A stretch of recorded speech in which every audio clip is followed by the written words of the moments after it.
황희와 세종이 짝을 맞추죠. 좋은 임금을 만나야 명군, 좋은 재상이 됩니다. 명재상. 그래서 황희 정승은 정승의 대명사다시피 하는데, 사실은 황희가 태조 때부터 했습니다. 아니, 그 이전부터였습니다. 고려시대부터 벼슬을 했습니다. 고려시대 때는 3년, 그리고 태조, 태종, 세종 때 꽃을 피운 겁니다. 그런 차원에서 황희는 미리 연습을 했는데, 그 중에서도 태종 때 훈련을 제대로 받았습니다. 태종은 사실은 굉장히 독한, 지독한 호랑이 같은 임금이죠. 그러니까 그 처남넷, 그 원경왕후 형제가 사남 사녀였죠. 그런데 그 처남 넷을 다 자진하게 하는, 자살하게 만든 그 장본인이 바로 태종이잖아요. 왜? 임금 자리를 노린다거나 아니면 왕권을 약화시키려고 하는 그 누구도 봐주지 않은 게 태종입니다.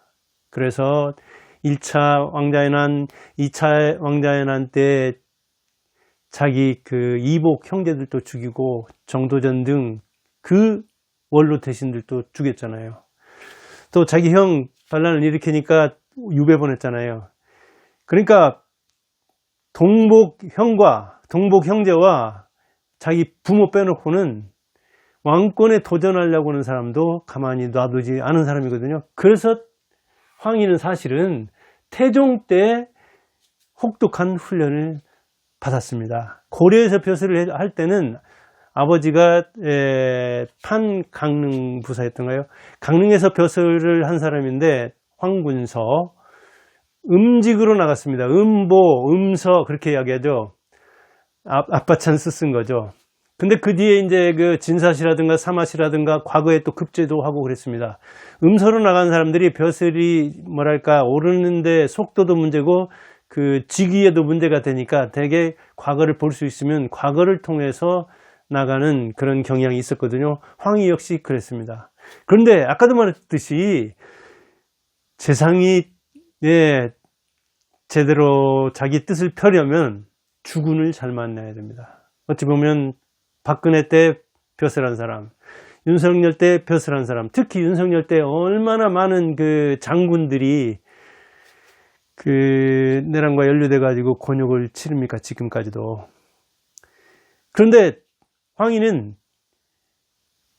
운이 좋았든지 가문은 별로였습니다. 가문은 그렇게 유력한 가문은 아니었습니다. 고려시대를 치자면. 그리고 공신도 아니었습니다. 공신, 그 건국공신, 그 다음에 그 태종 때 이 이른바 3대 공신, 거기에 들지 않았습니다. 그리고 그때는 벼슬길에 막 나갔기 때문에 고려에서 벼슬을 한 사람이 이제 신참이 어찌 보면 그 급진 세력에 끼지 않았다는 이야기도 되고, 그럴 만한 자리에 있지 않았다고도 볼 수 있는 거죠. 그리고 교우관계라든가 학맥관계라든가 혼맥관계라든가 이런 거 그렇게 뭐랄까 탁월하지 좋지 않았습니다. 그런데 사람이 총명했다, 관용적이었다, 침착했다. 근데 처음부터 그런 말을 들은 게 아니라 태조 시절에는 상당히, 태조는 백전노장이잖아요. 전쟁은 원칙이 있습니까, 없습니까? 없습니다. 이기면 되는 거거든요. 그러니까 트럼프 지금 뭐 욕을 많이 먹지만 이기는 게 전쟁에서는, 승리하는 게 전쟁에서는 갑입니다. 그런 차원에서 백전노장 태조가 볼 때 참 답답한 면이 있었을 겁니다, 황희는. 그래서 너무 원칙을 고수한다고 혼나기도 하고 때로는 좌천, 파직 당하기도 했습니다. 그런데 이러면서도 결국은 다른 사람이 자기를 추천해서 들어갈 수 있게 됐습니다. 그런데 다른 사람이 추천해 준다 하더라도 황희는 워낙 그 좀 파란만장한 그 배경에서 자랐잖아요. 그렇지 않습니까? 홍건적, 그 고려 말 때 홍건적 날때죠, 외적 날때죠. 그리고 이 원명 교체기, 원나라에서 명나라로 중국은 교체가 되고 있죠. 우리나라 고려에서 임금할 때는 어땠습니까? 그 공민왕은 시해당하죠. 그 다음에 뭐 그 공양왕 그때 멸망하죠. 창왕 또 폐위되죠. 그 고려말 임금들도 자기 목숨 하나 부지하는 것도 쉬운 문제가 아니었습니다. 그런데다가 위화도 회군했죠. 그래서 역성혁명, 왕씨에서 이씨로 바뀌는 그 세태를 살아간 거잖아요. 그런데 태조가 부른 겁니다. 태조가.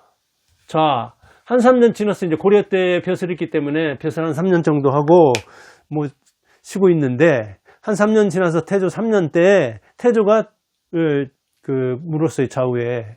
야, 어디 쓸만한 사람 없냐. 그러니까 주변에 있는 사람이 태조에게 이런 사람 있는데 황이 괜찮습니다. 젊고 뭐 총명하고 이렇게 침착하니까 관직에 임명해 봄직합니다 하고 추천을 하니까 태조가 임명을 했는데, 아까도 얘기했듯이 너무 원칙을 중시하고 너무 뭐랄까 유연성이 떨어져 가지고 그 관로가 평탄하지 않았습니다.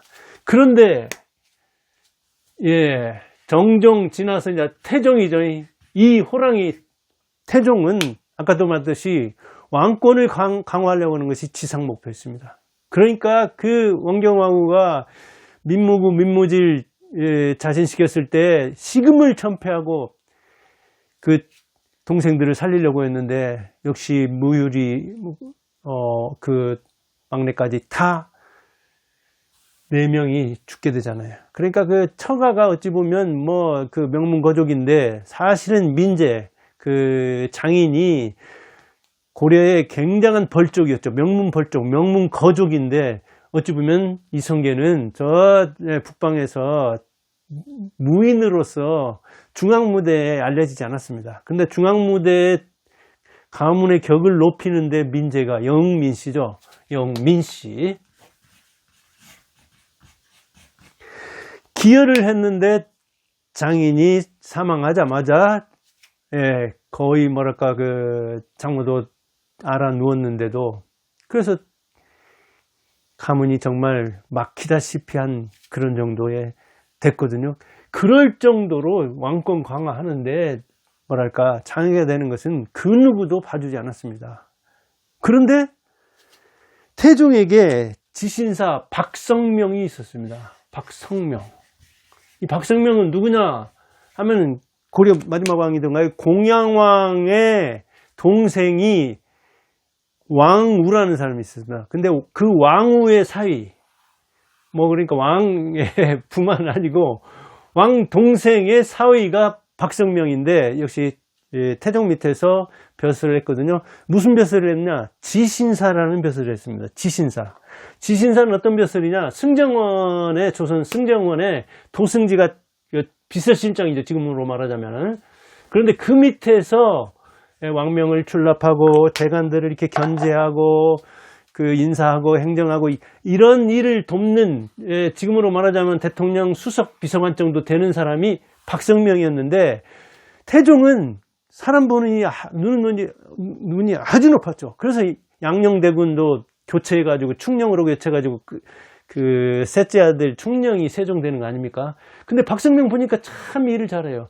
그런데 태종 제위 시에 지신사들이 얼마나 힘든지, 그렇죠. 뭐 임금 바로 옆에 붙어서 그 촉수처럼 돼야 되니까, 그 움직임 얼굴빛만 보고도 왕음을 읽어야 되니까, 이 지신사라는 직업이 보통 힘든 직업이 아닌데, 그 중에서도 이 호랑이 같은 태종 밑에서 그 직을 수행하는 것은 어마어마하게 힘들었는지 평균 한 6개월 정도면 나가 떨어지는 겁니다. 그런데 더 길게 했고, 박성명은 아주 신뢰를 얻었어요. 태종의 눈에 들었으니까 대단한 신하죠. 그런데 너무 힘드니까 박성명이 더 이상 이거 수행 못 하겠습니다. 좀 사직을 청하니 들어주십사 하니까 안 들어줘요. 어디 가서 공 같은 사람을 추천하라. 그러면 그 사람을 보고 사직을 들어주겠다 하고 계속 사직을 거절해요. 그러니까 박성명이 3번이나 추천한 사람, 그 사람이 누구냐? 바로 황입니다. 박성명이 자기 후임으로 지신사 될 사람으로 황희를 추천해요.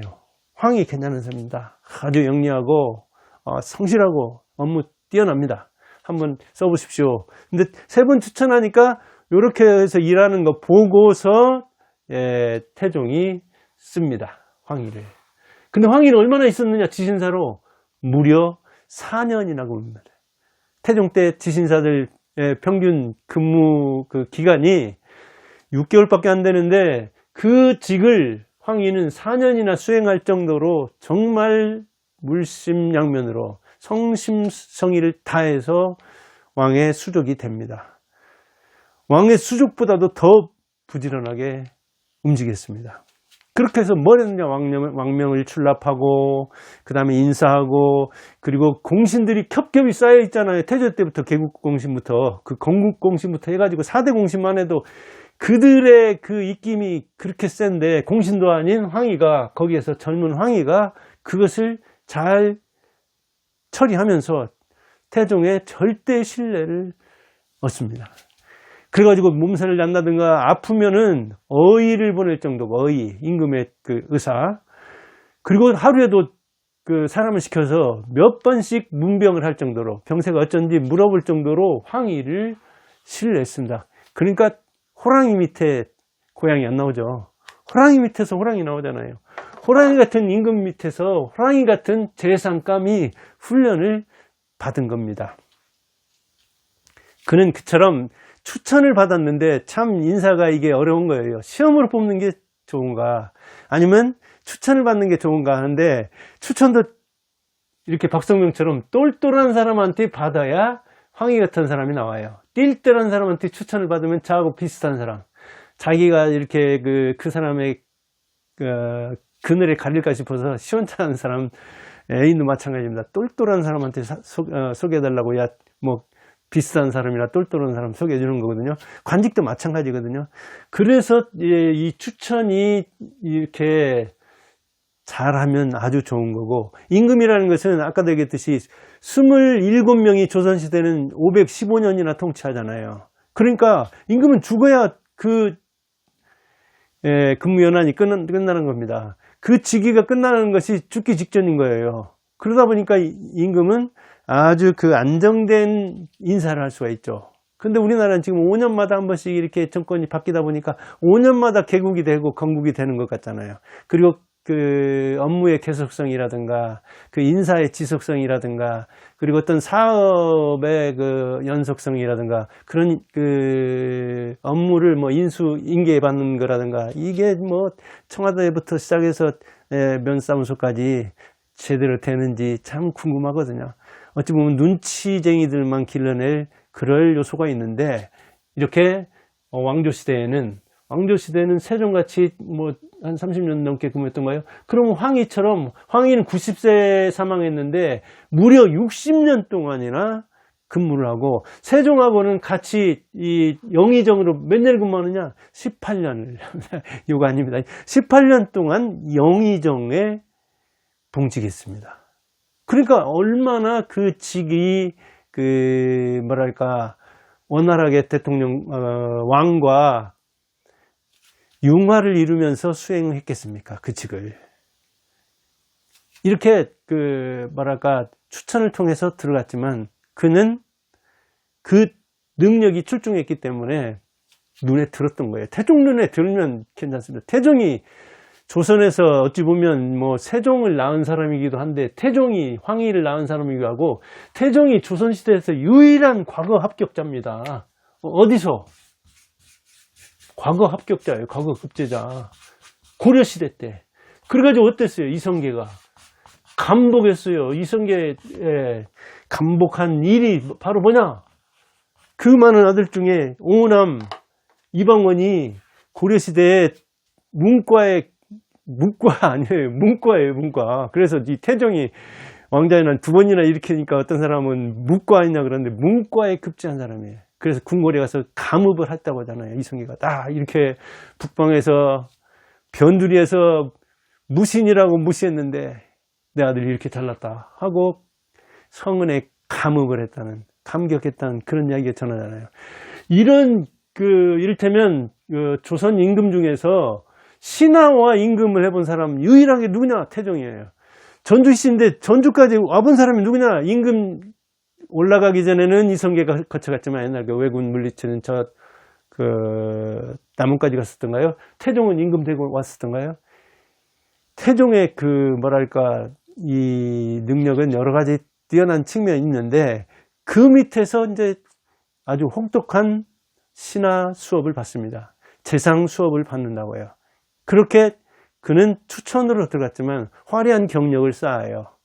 그러다 보니까 너무 강직하고 태조 때는 원칙주의자다 그런 말을 들었는데 태종은 그렇게 호랑이 같기도 하지만 영리한 사람은 또 굉장히 자기 사람을 만들면 좀 유연하게 대한 측면이 있었거든요. 그래서 황희도 부드러워진 거예요. 그러다 보니까 황희 일화 중에 많이 등장하는 게 그거잖아요. 시어머니가 불평을 하니까 당신 말이 옳아요. 그러니까 또 며느리가 나 이렇게 시집살이 힘들어 못 살겠다. 그러니까 며느리 말도 맞네. 그러니까 또 딸이 아니 아버지는 시어머니 말도 옳다. 며느리 말도 옳다. 그럼 누구 말이 옳다는 거예요? 그래, 내 말도 옳다. 황희 하면은 사실 정사에 나오는 이야기보다도 이런저런 일화로서 그 유연성, 경청, 그리고 남의 말을 이렇게 존중해 주는 거, 그런 이야기를 하잖아요. 그 유연성과 실용성은 어찌 보면 태종 때 길러진 측면이 있어요. 의외죠. 태종은 그렇게 호랑이 같은데 그런 유연한 재상이 나왔으니까요. 그리고 태종은 아까도 얘기했듯이 왕 중심으로 하려고 했어요. 그래가지고 나라를 다스리는 게 이제 6조가 있잖아요. 자, 의정부에 6조가 있죠. 2호의 병영, 2호의 병형공. 그렇게 있잖아요. 6조. 근데 이 6조를 임금 직계로 하느냐, 아니면 의정부 서사제로 하느냐. 그러니까 의정부 중심으로 하느냐, 6조 중심으로 하느냐를 놓고는 갈등을 하는데, 대체로는 의정부에서 이렇게 하면 재상 셋, 영의정, 좌의정, 우의정이 임금하고 이렇게 하는, 그래서 어찌 보면 6조 판서들이 별로 임금과 친밀성이랄까, 업무 협약이랄까, 이럴 쪽이 취약한 그런 측면이 있는데, 이 6조 직계 체계는 왕권이 아주 강할 때, 6조 직계 체제를 운영하는 것 그 자체가 왕권이 강하지 않아만, 이거는 뭐예요? 이조 판서, 호조 판서, 직대하는 거예요, 직대 임금이. 그러니까 어찌 보면 일이 빠르고, 그리고 삼정승은 조금 이렇게 비껴나가는 그런 스타일이 되죠. 태종, 말할 것도 없이 직계 체제를 해요. 그런데 중요한 것은 태종이 이런 6조 직계제를 운영하면서 황희에게 이 6조를 두루두루 경험하게 만듭니다. 때로는 이제 좌천조로, 때로는 이렇게 옮겨가는 쪽으로 하면서 짧게는 3개월, 길게는 한 2년 가까이. 그러니까 이렇게 돌아다니면 해도 한 8, 9년? 그러니까 신하 수업을 아주 철저히 시킵니다. 제왕 수업은 신하를 이렇게 어떻게 하면 다스리고 나라를 다스리냐 하는 거잖아요. 그러면 신하 수업은 어떻게 하면 임금, 만인지상, 만백성의 위, 일인지하, 왕 한 사람의 밑에잖아요. 영의정이 그런 사람이잖아요. 그러니까 그 사이에서 임금과 백성 사이에서 또 아니면 부하들 사이에서 어떻게 자기 직위를 수행하느냐 하는 문제를 배우는데 여기서 거의 한 7, 8년 동안 수업을 받는다고요. 이렇게 받았기 때문에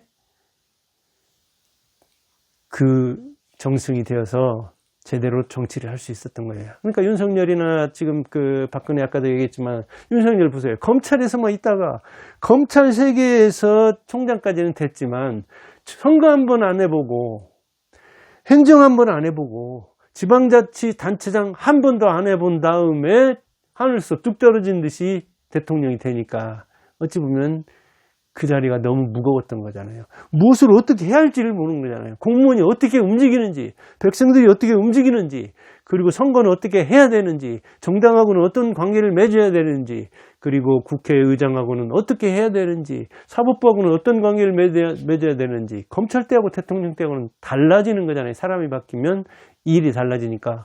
그런데 그런 경험이 전혀 없는데 그 막중한, 어찌 보면 조선시대에 물론 그 영의정의 권한도 막강하지만 지금도 대통령이 조선시대 왕보다도 어찌 보면 알아야 할 게 더 많잖아요. 조선시대 인구도 몇백만이었던가요? 인구도 지금 훨씬 많아지고 훨씬 복잡한 언로가 있고 그러잖아요. 그런데 그런 경험이 거의 없다 보니까 제대로 수행할 수가 없었던 거죠. 그래서 저는 그 국힘 후보 뽑을 때 윤석열보다는 그래도 경험 있는 홍준표가 훨씬 낫다.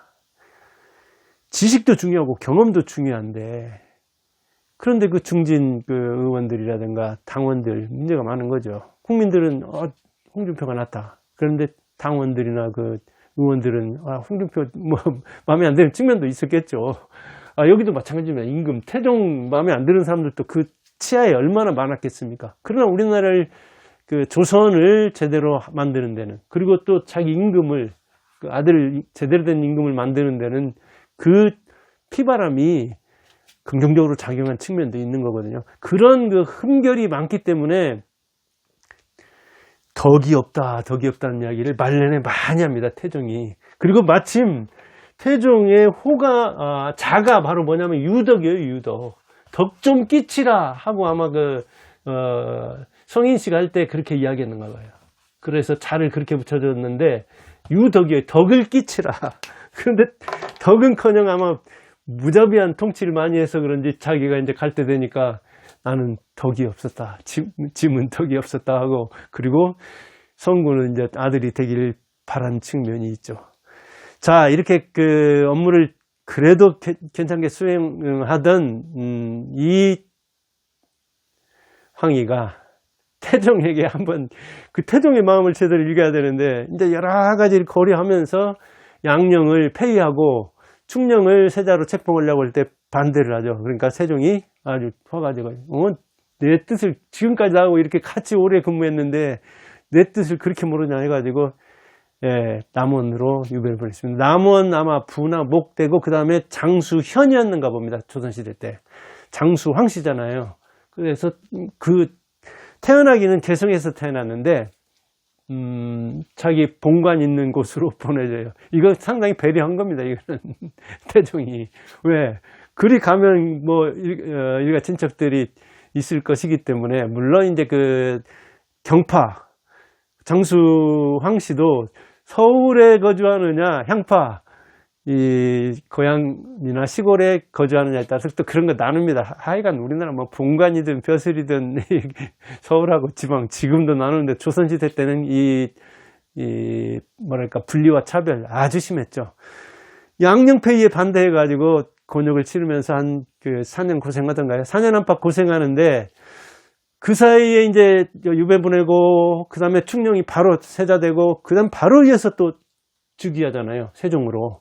근데 병권을 틀어주고 태종이 지켜보다가 어때요? 죽을 말년이 돼서는 세종에게 부탁이랄까요, 건의를 하죠.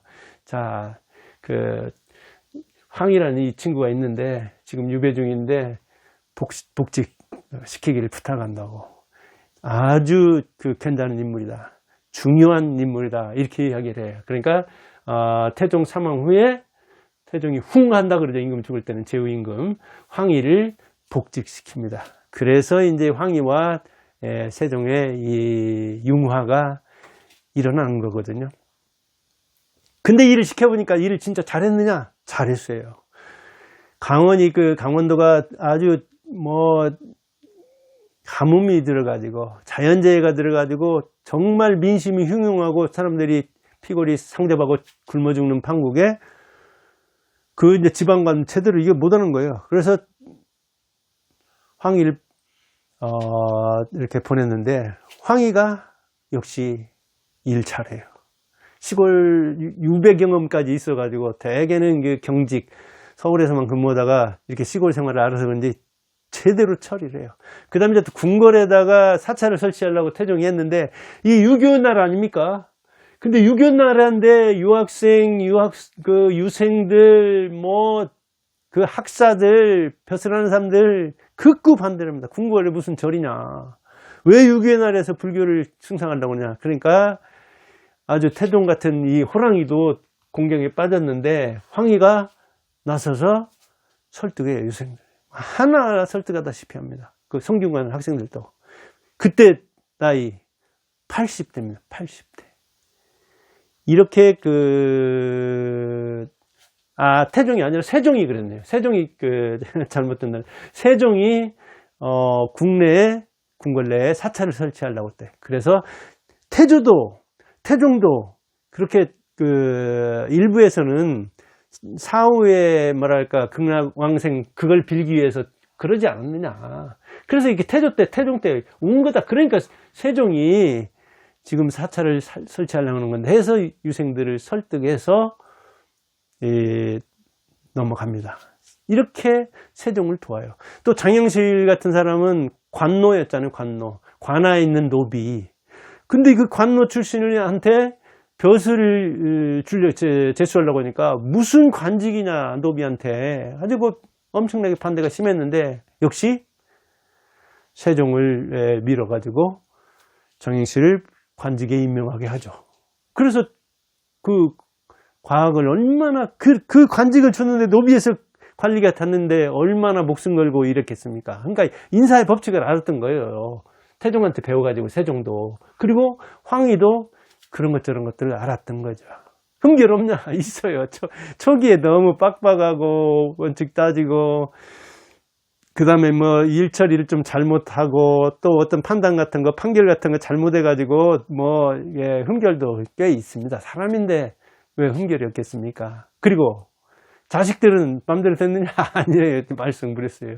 자식들과 사이가 무리를 일으켜가지고 공경에 빠진 적도 꽤 돼요. 그러나 대체로 봐서는 태조 때, 태종 때, 세종 때 이렇게 3대에 걸쳐서 무려 60년이나 관직에 있고 그 다음에 90세까지 사는 동안에 어찌 보면 정말 무난하게 옛날 조선시대 조금 강직한 사람들은 유배, 좌천, 파직이 절반입니다. 관직에. 그럴 정도인데 맹사성도 그렇더라고요. 여기 읽어보니까. 그런데 태종은 역시 호랑이 같았지만 일 잘하는 사람은 팍팍 밀어준 측면이 있는 거죠. 그리고 그렇게 호랑이 같은 사람이 호랑이 같은 임금을 낳았는데 세종도 역시 굉장히 원칙주의자입니다. 아버지 말이면 깜빡 죽어서 잘 들었어요. 그런데 세종보다 오히려 태종이 더 민생 우위적이었다. 백성 본의적이었다. 그런 평가를 들을 정도로 태종이 사실은 세종의 8할은 태종이라고 해도 될 정도로 기반을 쌓은 겁니다. 그리고 황희도 누가 만들었냐 하면 태종이 만들었다고 할 정도입니다. 여기서도 그런 것을 엿볼 수 있습니다. 자, 왕과 재상이라는 거 우리가 사극으로 보고 요새 영화 나와가지고 왕과 사는 남자인가 뭔가 단종 이야기 했다고 하는데 저는 영화나 드라마 같은 거 거의 안 보고 책으로 읽는 사람인데 이런 책이 나와 있으니까 왕과 재상 차이 1인자와 2인자. 그런데 2등은 왜 아무도 기억하지 않습니까? 1등만 기억하는 더러운 세상이라고 어디서 광고되어 있잖아요. 2등 영의정 한 대명 정도는 알아야 되죠. 그리고 그냥 황희 정승, 정승의 대표는 106명이나 되지만 황희다. 그것만 알기보다 왜 이렇게 황희가 유명해야 되는가? 3대에 걸쳐서 어떻게 노련해졌는가? 그리고 말년에는 아주 유연하고 죽기 직전까지 세종에게 10번이나 간청을 하면서 사직해야겠습니다. 사직해야겠습니까? 하니까 세종이 놓아줬다? 안 놓아줬어요.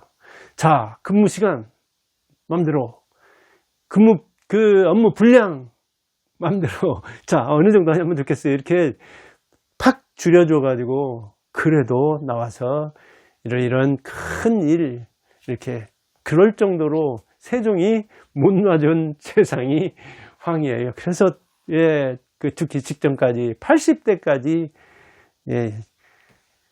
봉직한 그런 사람이 아닙니까? 그러니까 아주 천상의 커플이죠. 자, 여러분들도 자기 하는 일에서 세종 같은 사람, 황희 같은 사람, 그리고 태조의 이 어려운 건국, 태종의 조선을 건국하고 이렇게 기반을 반석에다 올리려고 하는 그 열정, 왕권 강화해서 조선을 영구히 이렇게 보존하려고 했던, 그다음 세종같이 영화롭게 뭐랄까 자신을 위해서도 나라를 위해서도 신하를 위해서도 힘쓴 사람, 그런 사람을 통해서 자기 인생을 성형하는 힌트를 얻기 바랍니다. 감사합니다.